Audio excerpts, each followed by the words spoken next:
Ya, pemirsa masih bersama saya Sandra Kwi dan Nasri Wijaya dalam dialog interaktif Kabar Merauke. Nah, kita mau lanjutkan percakapan kita yang tadi masih menarik nih soal kendala ya. Kendala-kendala saat bertugas itu. Kira-kira gimana? Dari tadi, dari Kapriyadi, dari Anggi dan Desi juga sudah menyebutkan kendala-kendala. Saya belum mendengar kendala masalah sarana prasarana ataupun ketersediaan obat-obatan di sana. Itu kira-kira ada juga atau bagaimana? Karena tadi kan waktu awal cerita juga akses ke sana itu begitu sulit gitu. Apa bagaimana kendalanya? Apakah ada? Ada ya pasti ya. Bisa diceritakan lah. Kalau kendala sarana prasarana gini, dari puskesmasnya pun maksudnya untuk pemeliharaan pasti sudah ada lah. Ada beberapa yang bolong, yang rusak, kayak begitu. Itu yang pertama untuk sarana prasarana. Kalau untuk ketersediaan obat dan bahan medis yang lain, itu pasti jelas kami kekurangan, iya. Karena posisi pengiriman dari dinas kesehatan ke kami, ke Puskesmas Wan itu memerlukan waktu lama. Pertama, kita harus mencari kapal-kapal barang yang akan ke Wan. Karena kan jadwalnya setiap bulan itu tidak selalu ada. Maksudnya belum tentu bulan ini mereka datang, bulan depan mereka datang lagi belum tentu. Kadang juga ada yang rajin datang. Nah itu pun membutuhkan waktu, kadang barang sudah dikirim sebulan kemudian baru sampai. Karena kan mereka harus ngumpul, ibaratnya dok penuh dulu baru berangkat. Kalau kapal kayak begitu. Jadi kadang ketersediaan obat pasti kurang pasti. Cuma di sini kami siasatinya seperti ini. Pengiriman kami meminta ke dinas memang lebih banyak dari puskesmas lain jelas. Dan kami meminta memang ke dinas yang untuk expired date-nya panjang. Karena percuma dong kalau kita sudah punya obat banyak, bahan medis banyak, tapi expired date-nya dekat, 1-2 bulan. Nggak mungkin kan kalau kayak begitu. Pasti jelas dia ED duluan sebelum dipakai. Karena kan kita stok buat bisa 4 bulan, 5 bulan, bahkan 6 bulan kalau cuaca buruk seperti ini. Kayak begitu. Tapi masih bisa disiasati ya. Dan masih. Dari dinas kesehatan bagaimana? Apakah mendukung atau bagaimana? Kalau dari dinas sangat mendukung kalau baik untuk sarana prasarana yang obat. Karena ketika misal Kapus turun ini ke kota untuk urusan puskesmas, kita bisa minta obat ke dinas. Nanti kita minta berapa banyak, kami yang urus untuk perhubungannya. Seperti itu. Cuma kebetulan kemarin sempat sih ada kasus banyak obat yang kosong. Dan pasien kemarin bulan Desember itu entah kenapa semua rawat inap penuh, semua persalinan penuh, bahkan kami pakai poli umum untuk rawat pasien. Kayak gitu. Nah itu sempat kosong tapi kami memakai kayak alternatif lain. Kayak obat A, obat B kan bisa dipakai. Kalau misalnya obat A nggak ada, obat B bisa dipakai. Seperti itu. Dari Kapriyadi sama Desi apakah mengalami hal yang sama? Bagaimana? Masalah kalau dari Puskesmas Manggulum sendiri, kalau ketersediaan obat-obatan, alhamdulillah stoknya masih banyak. Nggak sampai kekurangan kayak di Puskesmas Waan. Kalau misalnya obat-obatan, kalau misalnya darurat kayak misalnya vaksin, ada yang habis, kita masih bisa permintaan terus diikutkan sama pesawat. Seperti di Puskesmas Bromakia tadi, kalau pesawat sendiri, pesawat perintis di Monim, dia 1 minggu sekali jadwalnya kalau ke Manggulum. Kalau dari transportasi, kan di puskesmas kan ada speedboat puskesmas. Nah biasa kalau misalnya tiap bulan dari bahan makanan ya kak ya, itu kita nggak ada toko di sana. Ada toko, cuma dari masyarakat pedalamannya saja. Kalau di sana kan 100% orang-orang suku, orang-orang asli Papua di sana. Berarti yang pendatang cuma kamu dong? Iya, kita tenaga kesehatan yang ada di sana. Terus mereka jualnya itu nggak tanggung-tanggung. Harganya itu mahal sekali. Kalau misalnya telur 1 butir itu dijual 10.000. Terus minyak goreng 1 jerigen itu bisa sampai 200-300 ribu. Yang 5 liter itu. Nah jadi kita siasatinya ketika speedboat puskesmas itu turun tiap bulan, turun antar laporan sekaligus beli Bama.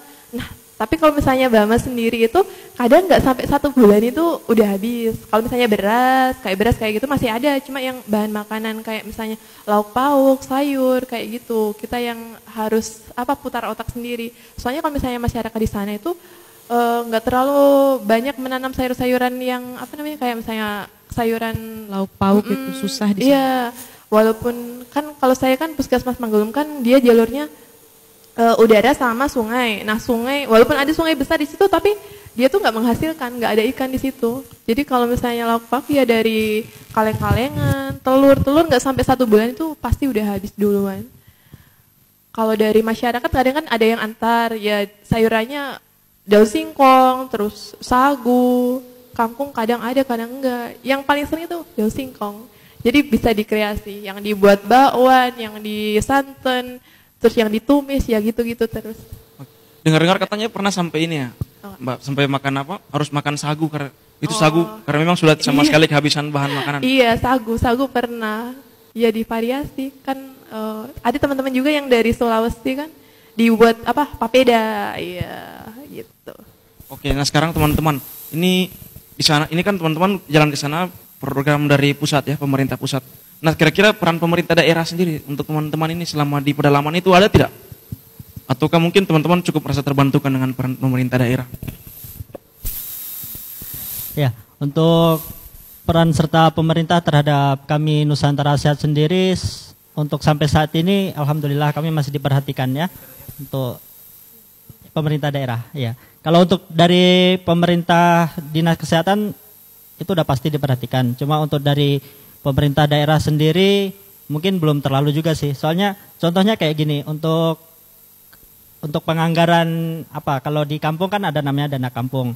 Kami kan kadang ikut itu rapat-rapat musyawarah seperti dana kampung itu kan kami mengetahui kalau di situ ada dana untuk kesehatan.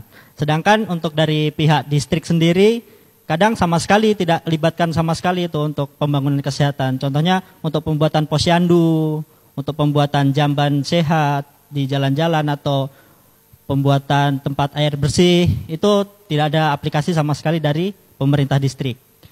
Mungkin seperti itu. Jadi kami mungkin sering koordinasi dengan distrik, dengan Pak RT dan masyarakat yang lain. Itu tapi hanya sebatas komunikasi saja, tapi implementasinya tidak ada. Jadi mungkin harapan saya pribadi mewakili teman-teman dari Bu Makia, mungkin dari pemerintah memperhatikan hal itu. Ini semua untuk demi kesehatan masyarakat kita sendiri. Jadi bukan untuk petugas kesehatan, bukan untuk petugas medis, tapi untuk masyarakat sendiri. Oke. Nah sekarang ini teman-teman apa? Ini sekarang lagi viral tentang isu ada seorang perawat yang meninggal di pedalaman Papua. Nah itu memang kondisi teman-teman di sana memang berpotensi berbahaya untuk jiwa teman-teman atau bagaimana? Karena itu kalau nggak salah meninggalnya karena salah satunya bahan makanan ya teman-temannya yang terlambat. Nah apakah memang sampai semengenaskan itu teman-teman keadaan di pedalaman ketika teman-teman bertugas untuk memperjuangkan kesehatan ini? Kalau misalnya yang kabar terakhir ini, kami juga sebagai tenaga medis yang dikirimkan ke pedalaman juga sempat, maksudnya iya takut juga, masih shock, masih dia itu PNS bahkan kan, maksudnya bukan kayak pegawai kontrak seperti kami. Dia itu sudah pegawai negeri tapi sampai kekurangan bahan makanan. Kami pun masalahnya kan di Papua Barat ya Kak ya. Kami juga belum tahu kondisi di yang Wandimo itu seperti bagaimana sampai kehabisan Bama. Cuma kalau kasus di Wan memang mungkin bisa seperti itu. Karena pertama kalau bahan makanan kita mengandalkan kapal. Kapal kalau nggak ada yang masuk ya kita mau makan apa? Ya paling kayak tadi sagu atau enggak ubi. Kalau musim kering tidak ada masyarakat yang menanam atau tidak ada air untuk menyiram, kalau disiram air asin kan juga tanaman ada yang tidak tumbuh. Nah seperti itu, mungkin seperti itu yang membuat bahan makanan itu habis. Yang kedua obat-obatan. Jadi kalau misalnya sakit seperti itu, kemungkinan kita harus tahu kira-kira kondisi lingkungan kita yang seperti ini nih memungkinkan sakit apa aja kayak gitu. Itu harus ada obat-obatan. Kalau kasus kemarin teman kita ini yang perawat, kami sempat mendengar mungkin dia juga kehabisan obat karena kan dia ditugaskan 3 bulan. Mungkin dia membawa untuk stok 3 bulan. Tapi karena mungkin terlambat dijemput dan kebetulan ya sakit dan juga dia sendiri kan Kak. Kalau ibaratnya kami ini tim ber-6, ber-5, itu kan masih ada teman yang sakit tapi ada yang memperhatikan. Kalau sendiri mau perhatikan bagaimana untuk diri sendiri aja sudah susah kayak gitu. Karena teman saya pun sempat bidan sakit sampai tipes. Tapi ketika ada pasien datang ibu bersalin, ya dia dengan sakit begitu pun masih harus bekerja. Iya, ya maksudnya ya perjuangan tenaga kesehatan di pelosok itu betul-betul perjuangan ya, penuh perjuangan. Walaupun sakit, walaupun hujan badai, ibaratnya pasti harus tetap melayani masyarakat. Apalagi kami yang jalur laut, sempat hampir tenggelam sering. Hampir tenggelam iya, sering ya? Sempat. Jadi kami ke kampung luar, itu yang berbatasan langsung dengan Australia, ya kan? Laut Arafura, itu pada saat musim ombak itu ombaknya tidak teratur, jadi dari kiri kanan, depan belakang, terus angin, jadi sampai bahan-bahan yang ada di box itu pun semua terbang. Untungnya saja kami masih, ya alhamdulillah Tidak masih terbang. selamat. Iya, kayak gitu. Memang kondisi alam dan ya seperti itulah. Nah sekarang ini Mbak Desi ini kan tentu jarang makan sagu ya Mbak Desi ya. Selama di Jawa tidak pernah makan sagu sampai di pedalaman. Tiba-tiba harus makan sagu, itu bagaimana? Apa tidak mulus perut? Kalau di Jawa nggak ada sagu ya. Baru Iya. di sini pertama kali makan sagu. Makan sagu di sini dan itu dijadikan sebagai makanan pokok. Iya, enak kok. Enak ya. Iya, maksudnya nggak ada masalah setelah makan sagu itu kan ada yang kembung. Cuma kalau misalnya makan sagu kayak gitu, biasanya kita buat papeda. Kita makan kan habis itu udah kenyang banget. Nggak sampai beberapa jam udah lapar lagi. Jadi kendalanya di situ sih kalau misalnya makan sagu cepet lapar, cepet kenyang dan cepat lapar. Iya. Tapi kalau sagu stoknya banyak, Mbak. Oh banyak, masyarakat terbatas. sering antar-antar. Kalau satu lagi kalau misalnya di pedalaman kayak gitu, biasa masyarakat itu sering antar sayur kayak yang tadi daun singkong, kangkung. Terus kita tuh tidak kasih uang ke masyarakat, jadi kita barter. Misal kita punya mie goreng, nanti kita barter pakai mie goreng. Kadang pakai minyak. Minyak pun mereka kadang nggak minta minyak goreng yang baru. Jadi suster, ada minyak bekas kah? Saya punya pisang ini, bisa tukar kah? Begitu. Itu masih Saking sistem mahalnya. barter masih berlaku Iya, ya. masih sistem barter di sana. Unik Kayak sekali. gitu. Iya. Jadi selain pengalaman juga dapat banyak berarti nanti. Iya. Berbeda jauh. Kalau pas lagi musim panen kan mereka kadang ada yang tanam nanas, ubi kayak begitu. Banyak yang antar ke rumah terus barternya cuma minta sedikit kayak gitu ada juga. Gitu, Kak. Nah, sekarang kita sudah hampir sampai nih di pengunjung acara. Saya mau minta seperti biasa nih, pemirsa di rumah kita akan minta masing-masing dari Kak Priyadi, Kak Desi, dan Kak Anggi untuk memberikan closing statement mungkin dan juga pesan untuk masyarakat bagaimana keadaan kesehatan di kampung tugas masing-masing. Iya, kesehatan itu sangat penting ya buat kita semua. Tanpa kesehatan kita tidak bisa berbuat apa-apa. Untuk itu saya mengajak para masyarakat, para semualah yang ada yang sedang mendengarkan talk show hari ini ya, itu mengajak untuk hidup sehat. Hidup sehat artinya apa? Jadi seandainya kita berperilaku sekarang ini, efeknya mungkin bisa bertahun kemudian. Jadi misalnya merokok contohnya atau minum-minum alkohol serta mabuk-mabukan dan lain-lain, itu mungkin saat ini yang sedang mengkonsumsi itu masih sehat, tapi kita lihat efek ke depannya. Jadi saya mengajak untuk semuanya untuk menjaga hidup kita sendiri. Dari Desi. Kalau saya lebih ke generasi muda yang ada di kota-kota nih ya. Iya. Jangan takut kalau misalnya datang ke pedalaman. Kan sekarang kan kalau misalnya generasi muda itu misalnya ada tempat hits di Instagram, langsung rame-rame ke situ. Jangan ke tempat-tempat yang kayak gitu aja. Coba ke perbatasan. Pasti banyak banget pengalaman yang didapat di situ, pengalaman hidup yang bakal merubah mindset kalian bahwa Indonesia tuh ternyata ada loh tempat yang kayak gini yang butuh kalian gitu, butuh uluran tangan kalian. Nggak cuma dari dunia kesehatan, dunia pendidikan, pokoknya dari semua lini. Biar kita bangun sama-sama Indonesia ini. Biar mereka tuh juga sama kayak kita di kota bisa menikmati kesehatan, pendidikan, dan sektor-sektor lainnya. Begitu. Nggak usah takut. Gitu. Mari rame-rame ke daerah terpencil. Asik. Kalau dari Anggi, silakan. Kalau dari saya, closing statementnya untuk yang kesehatan, mungkin kita sudah pernah sering mendengar ya, kesehatan itu mahal. Iya, kalau kita tidak menjaga kesehatan. Tapi kesehatan itu akan murah apabila kita menjaga dari sekarang. Karena kan kita sudah pernah sering mendengar, lebih baik mencegah daripada mengobati.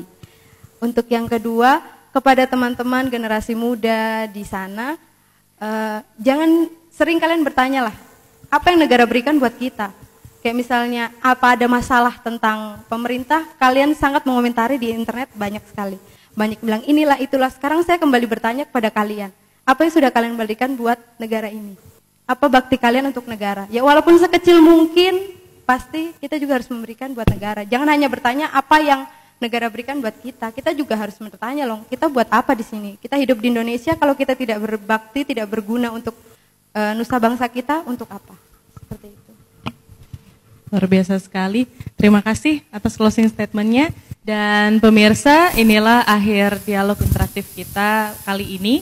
Saya Sandra Kwi, Nasri Wijaya, dan segenap kru Merauke TV yang bertugas pamit undur diri. Jangan lupa saksikan dialog interaktif Kabar Merauke hanya di Merauke TV, Sobat Kita.